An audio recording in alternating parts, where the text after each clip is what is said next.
Ramana Maharshi, keeping it simple as usual. All that is required is that we realize the unreal. Ramana says, all that is required is to realize the unreal.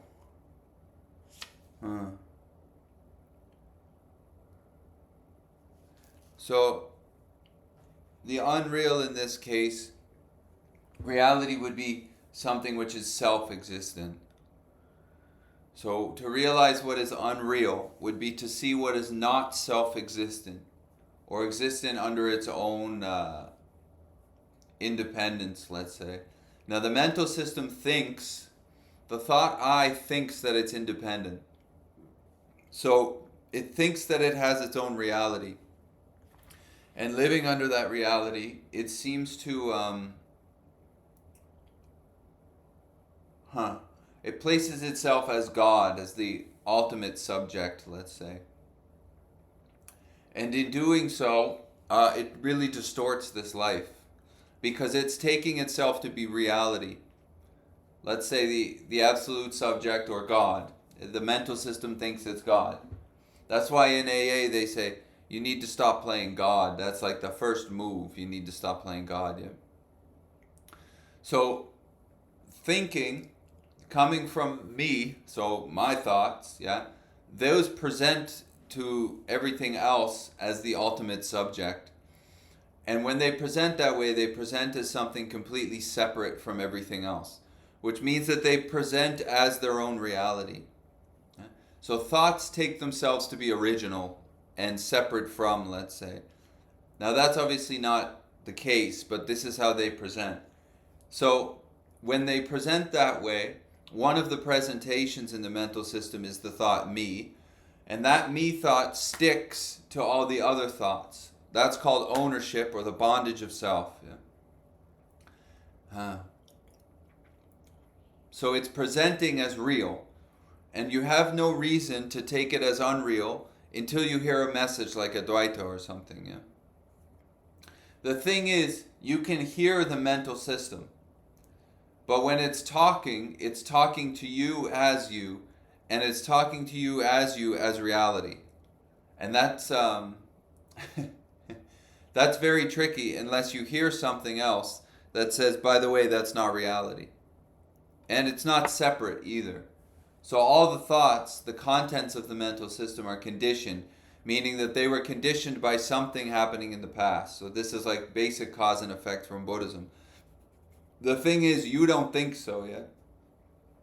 So the you live as a body, does not agree with this, because that is what's taking itself to be reality.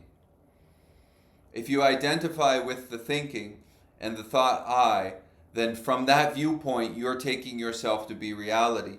And in that viewpoint, you would disagree with this. But that's the whole point of this message. What disagrees with the message is not you. That's the point, yeah? So instead of seeing from its viewpoint of being reality, you see that that's not reality. Meaning that those thoughts, those ideas, including the me idea, are not separate from everything else. Yeah, so that's why he says all that has to be done is to see the unreal. Because what you're taking to be real is the unreal. It's like the movie screen idea, yeah? When you talk about meditation with people, can you see your thoughts? They say, yeah, I can see my thoughts. But the I who is claiming to be the seer of thoughts is part of the thoughts. Although it's taking itself to be the screen, not the movie. But the I thought and all the other contents of the brain that come after are part of the movie. Yeah? You and me are part of the movie. We are not the screen. What you are is the screen. But the movie is presenting and claiming itself to be the screen. And that's the beauty of this message. It corrects that. Yeah. So to me, like the message of Natu and non-duality just corrects a bunch of stuff that I thought wasn't that way, and then it says, no, we are going to correct that. That's beautiful to me, because I was living under a bunch of incorrect ideas. Like I'm separate from everything else. Now the I who thinks that they're separate from everything else is definitely seeing from that viewpoint. But You're not that. That's the whole thing. So when it presents as the ultimate subject or God, you don't go with it. So you see that what's presenting to be its own reality is not reality, then you stop grasping at it. And when you stop grasping at it, guess where you land? In reality, yeah? In the real, or existence, let's say, or Satchitananda, existence, consciousness, bliss. That's the only place you can land, because that would be your nature. But the mental system disagrees with that. The mental system says, no, I am reality. The body is reality as a separate being. There is a sense of a separate being as a body, yes? But is that in an absolute sense separate from everything else? No, that's a ridiculous idea as far as Buddhism or Advaita would be concerned, in my experience. So the whole point is all that needs to be done, like Ramana says, is to see the unreal. So what you're currently taking to be real, you see that as not real, meaning not independent, meaning not something that's not always changing yet. So the brain and the body, through the brain, present as reality. And when they present that way, they present as unchanging. So it's like in Patanjali in the Yoga Sutras, he would say, all of suffering comes from that you take what's impermanent to be permanent. He really says that's the basis of all suffering. So if something is taken to be permanent, that would mean that it's taken to have its own existence, its own individual existence. You and I do not fall under that category as bodies. Yeah? This body is ever changing. Like my back is all messed up today. Yesterday it wasn't messed up. Who knows what will happen in a few hours, yeah? This is always changing. The brain is always changing. But when it's talking as if it's not changing. Especially the thought me. That one presents as the unchanging thing, really. The idea of me or I, that presents to you from before it, that presents to you as unchanging. Because it presents that way, you grab onto it and you identify with that thought I. And as soon as you identify with that, you identify with everything else that comes after that, which would be body, mind, world, let's say. And then there's a bondage there, and then there's a want to get out of that bondage. But what's trying to get out of that bondage is the source of the bondage, which again is the thought me. Yeah. So this is the thing that this kind of corrects. When self is trying to get out of self, you see that self can never get out of self. And then you give up on that movement, yeah. And on the giving up on it or losing faith on the idea that you are the body and the mind, so what's presenting to be reality, you see that as not reality, and you stop grasping onto it. Yeah. If you see something that's presenting one way, like if a friend is talking to you, and they're talking and they start lying, and you know they're lying, you stop listening to them, yeah? Well, what's in a way presenting or lying to you at this point is your own noggin. So, it's taking itself to be reality. It's taking itself to be independent existence, and it's not that, yeah? It's a conditioned movement. But it doesn't agree, the mental system. So in many ways, you don't agree. Because being identified with that, you don't agree with this message. And then the beauty of the whole message is, do you see what doesn't agree with the message? That's what you're not. And you can stop grasping onto that movement. And in not grasping onto that movement, there's a lot of space there from before it. There's a lot of space there from before it.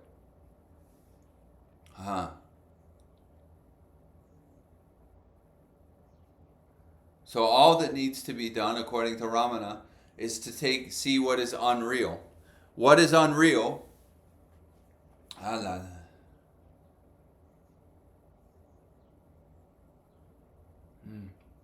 You and I are part of the unreal. But our nature, which is not one true nature here and one true nature there, open listening is not individual. You don't have your open listening and I have my open listening. That's not open listening. Yeah? That would be individual listening. Open listening is one field that not everybody, but everybody arises in. But they're not separate things. Yeah? It's not like you have your awareness and then I have my awareness, and those are two separate awarenesses. This is the whole point of the message. Yeah? It's one field of open listening. That is all of our natures. Except when the head pops up, it presents as, no, you are this thing, the body.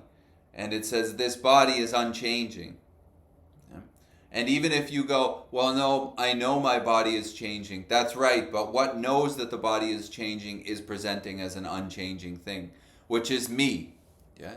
The thought me presents as the unchanging thing inside of a changing body. But the me is also coming and going. That is also changing. That's the whole point of this. Yeah. It's really staying on who is listening to the thoughts, who is listening to the body. Me. Yeah. That me thought presents as an independent, real thing, having its own reality. This message negates that, because you can hear it from before it. So there's something, some non-thing, from which is ever existent, which is before the thought me. It's there before that thought comes, and it's there after that thought goes. I feel if you don't see that, then you're bound constantly to the thought me. And it doesn't matter how much you think that that's real, or reality, or a non-changing thing, it's not. It's always changing. Yeah? When you go to bed, me is gone. When you wake up, me is awake. That would be the coming and going of something. There's a space before that which knows the coming and going of that me. But if you're identified with that me thought, as far as like lasting peace goes, it's impossible, because me comes and goes, and it's tied to everything that comes after it, and all of that is dualistic. So it doesn't matter how much stuff you do, doesn't matter how many retreats you go to, or how many psychotics or what are they, psychedelics that you do. They might cause you to be psychotic. How many psychedelics you do, or how many information sessions you go to. If you're always there and taking yourself to be the idea of me, it's not going to work. Because it's always just going to be the next thing. Yeah?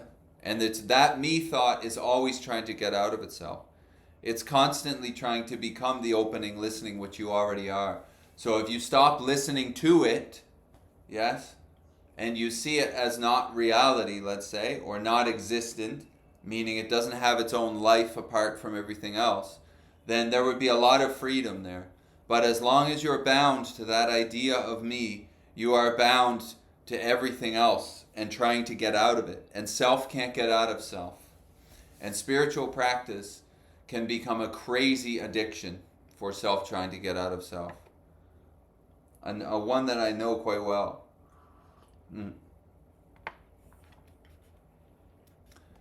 So the beauty of Ramana is how simple he keeps stuff. All that is required is to see what is the unreality. Is that we realize the unreal. So he's not saying you need to realize the real. Actually, there's another quote from Ramana Maharshi that says realizing what is real is ridiculous because it's always realized. You need to realize what is not real. What is not reality. What is not a self-existent thing. You and me fall under that category. So if something can be heard, it is not a self-existent thing. Obviously, because there's something from before it which is hearing it. Yeah. So it doesn't have its own independent existence. Actually, it only exists because of the hearing from before it. Mm-hmm.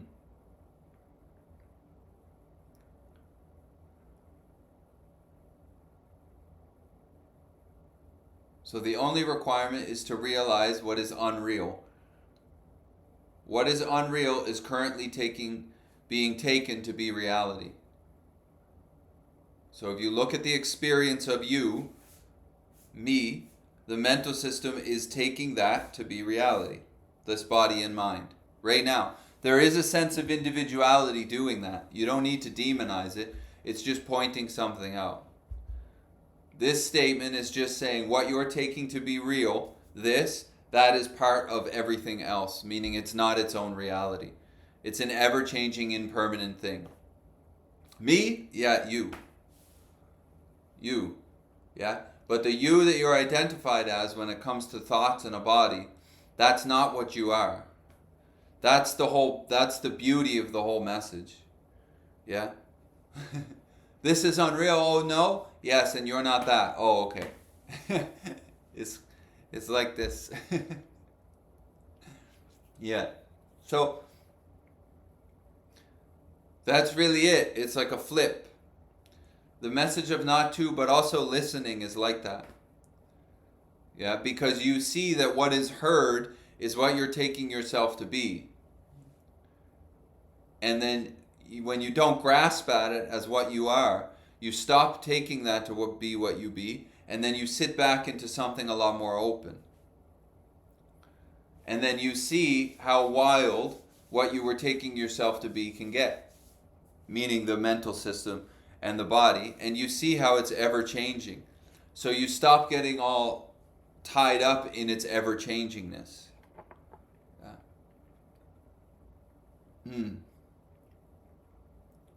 So what's currently taken to be you and taken to be real, you start to see that that's not what is real. That's not what has its own independent existence. And you can go all day because you hear it all day long.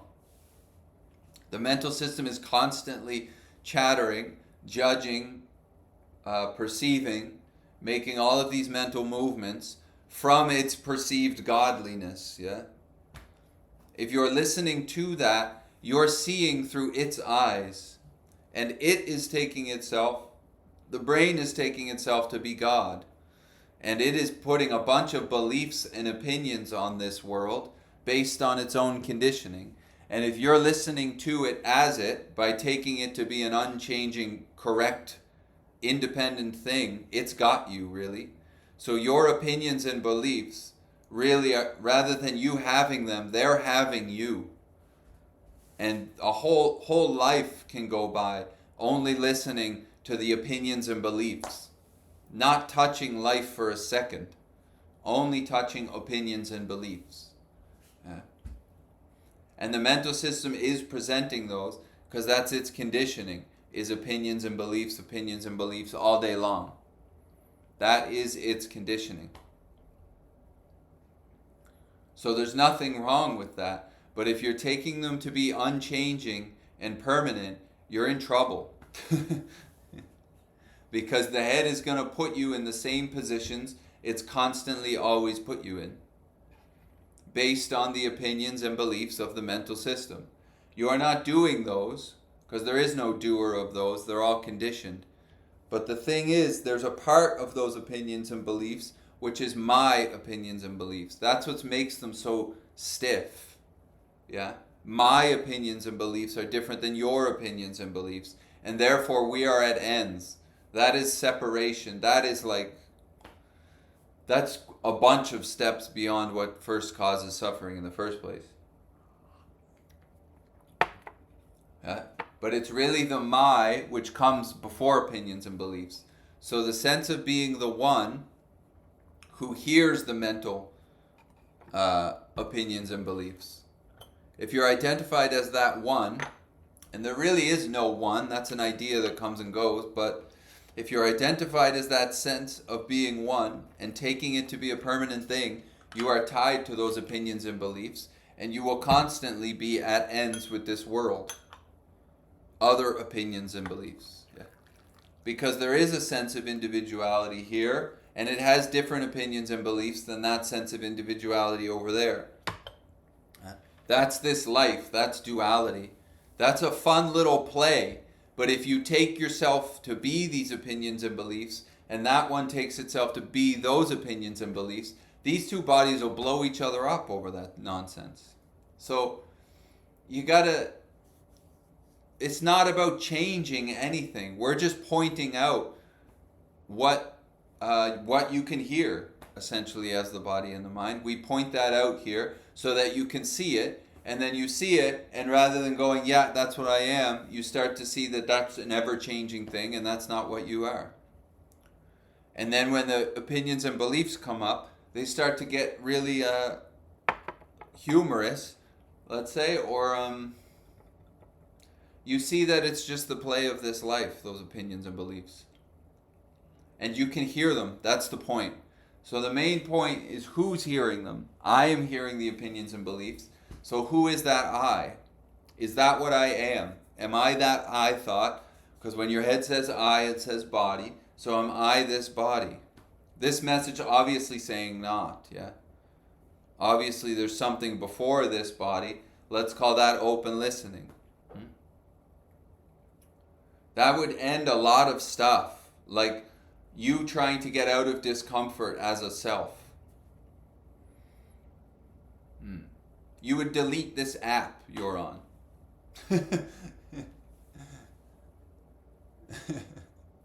Or maybe you use it to help calm the body and the mind or something, yeah?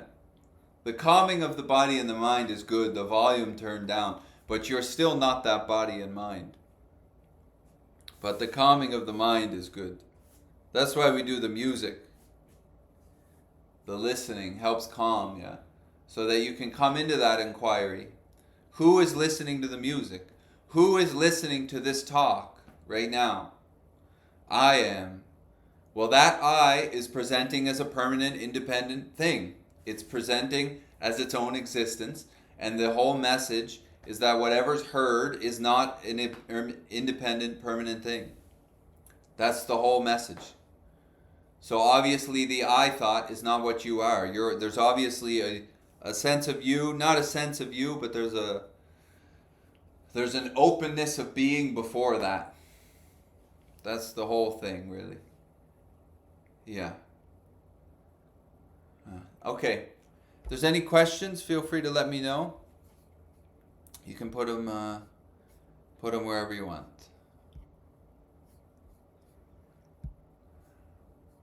Noni, what's a peaceful way?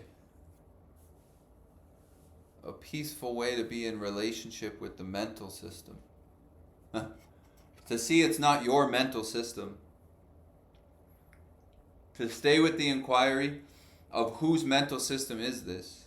Who's hearing it, yeah? Because if there's the sense...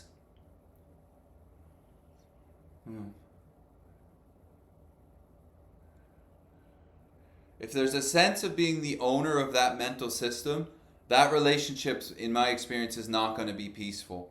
Because the you who owns the mental system is always going to want it to be different. And that will cause you try to get out of you. So if you see through the inquiry who is listening to the mental system, me, that me thought is heard, meaning you're not the me thought, then you won't be very attached to what the mental system presents to you. And in that non-attachment, you will have a very peaceful relationship with it. But if you are attached to that mental system as being the thinker of those thoughts, your relationship with it is going to be turbulent. Because being the if you are identified as the doer of those thoughts, you're going to want to do those thoughts into being different. And that will create a friction with the mental system. So there will be no peaceful relationship. It will be the same relationship as with everything else. I want this to be different. Or I want this to be better. Or I want more of this. Yeah, that's the mental system's movement. So if you're identified as the one who owns the mental system, then the same methods are going to be taken, really. So the relationship is not going to be so peaceful. You're not going to listen to the mental system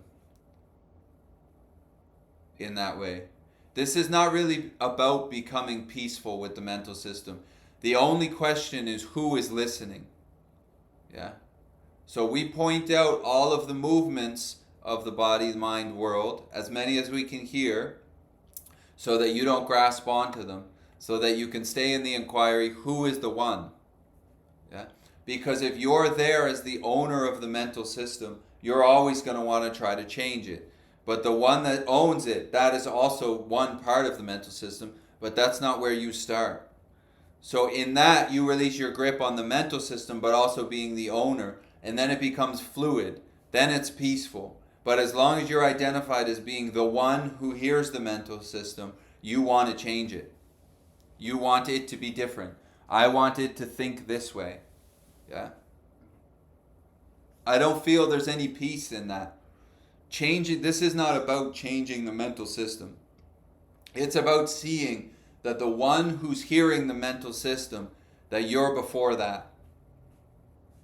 If you see that, then you'll give up on the changing the mental system. You'll let it operate, yeah? And then you'll see actually, in a very sensible way, what you can do to keep the mental system settled.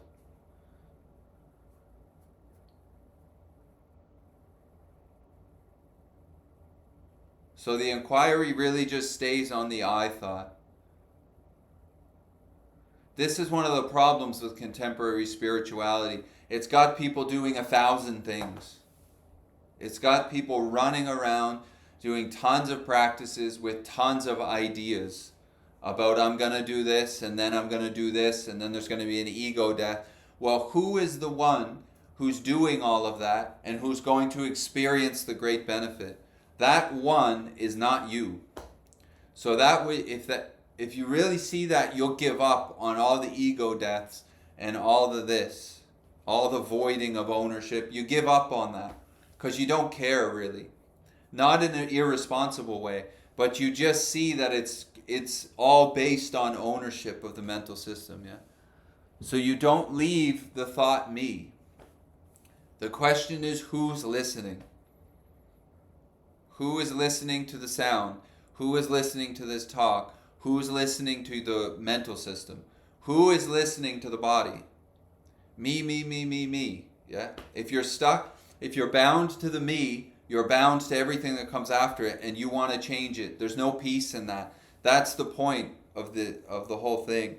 There's no peace in trying to change everything because it's ever changing. You see that what thinks it is reality and owns the ever-changing stuff, you see that that's not you, and then you don't care about the changing. That's the point. The you who's attempting to void ownership, that ain't you. That's heard. The voiding of ownership, I'm going to give up being the owner, that is more ownership. That is the movement of ownership. Yeah? So it's really a not touching. You just stop touching those ideas because you stay on the me thought and you see that there is no me in the center of the cookie.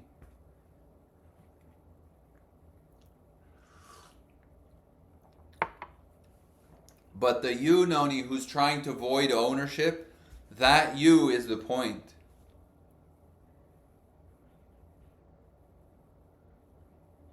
It really comes down to you stop saying stuff in many ways because you see that every movement the mental system makes, you go, who's listening? I. You're not that I. So every move it makes, you stop moving.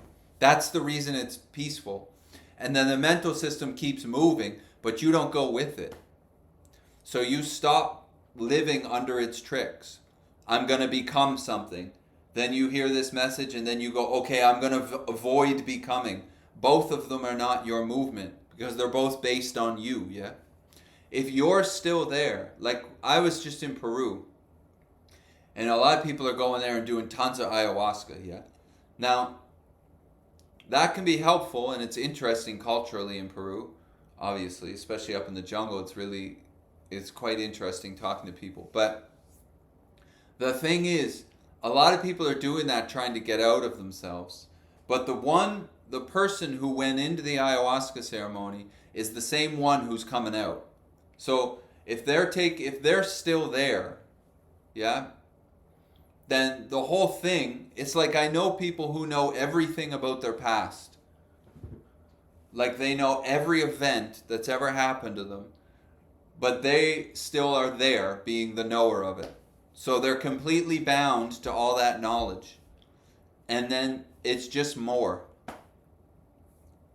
It's just more. So you can know everything about your past, but if you're identified as the knower of that, you're completely bound to it. So it's purposeless, I feel. It's purposeless. Unless you're looking at the sense of being the one who's making a move, unless the view is on that, and there's a non-grasping on that, the other things, they might settle the system, but you're not going to get like a lasting peace. Like a real freedom, yeah? That's what the whole message of Not To landed here. So that's why I share this. And listening to me is great, because whatever's heard, you can hear the mental, the body, the world, and the I thought. It's just very basic. You don't leave that point. As soon as your head goes, okay, I'm gonna, yeah, you can hear it. Okay, now I'm gonna, it's like the message does not, it's not like you're gonna do a bunch of stuff now. Yeah? If you just sit down and kind of look at it, okay, whatever I'm aware of, that's not what I am. It doesn't take that long before you see your head try to do the next thing. Okay, now I'm going to go to this. And now yeah. It all starts with I, and you're not that I because there is no I. Yeah? There's a sense of me. And that sense of me wants to get out of itself. That's the addiction. And in many ways, it's a rightful move, because suffering is terrible. And you want to get out of it. But what wants to get out of it is not getting out of it in many ways.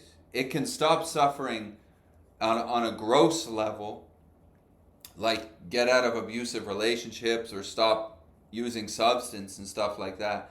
But when I mean stop suffering, I mean stop suffering. Yeah. Mm-hmm. So pain may happen, but the follow-up of my pain, when that move makes, you don't grab onto that. That's really the suffering point. Hey.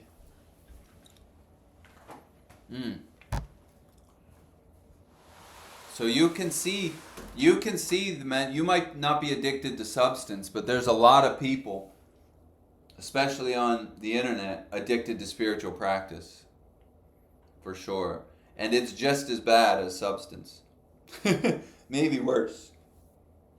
Maybe worse, because the cops won't arrest you. At least when you take a bunch of substances, you do enough crazy stuff that people try to intervene.